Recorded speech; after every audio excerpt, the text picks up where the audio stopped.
Hello everyone, কেমন আছো সবাই? আমার তো গলা বসে গিয়েছে, আর কাল যাচ্ছি বাপের বাড়ি, তাই এইসব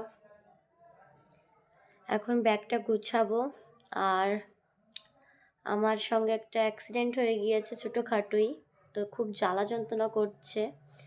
তো কি করব দেখো, এই দেশলাইয়ের এসে ছিটকে এখানে আগুন লেগে গিয়েছিল, তাই জায়গাটা পুড়ে গিয়েছে। আর কালকে স্কিনটা উঠে গিয়েছে, উপরের স্কিনটা, যার কারণে জ্বালা করছে।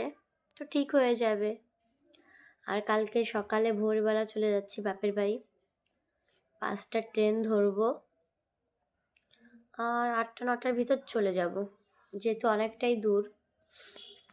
আর ঠান্ডা ওদিকে গ্রামে তো প্রচণ্ড ঠান্ডা, আমাদের দিকে তো ঠান্ডা নেই, কিন্তু গ্রামের দিকে খুব ঠান্ডা, তাই সোয়েটার নিতে হবে, বেশি করে চাদর।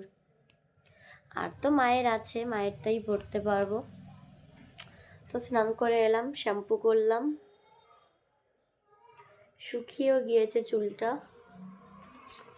এখন ব্যাগটা গুছিয়ে নিই ফটাফট করে, পরে আবার তোমাদের আপডেট দেব যে গেলাম কি গেলাম না শেষমেশ, কারণ বলা তো যায় না কখন কি হয়। গুছিয়ে রাখি, যদি যাই কালকে ভোরেই যাব, তো যাই।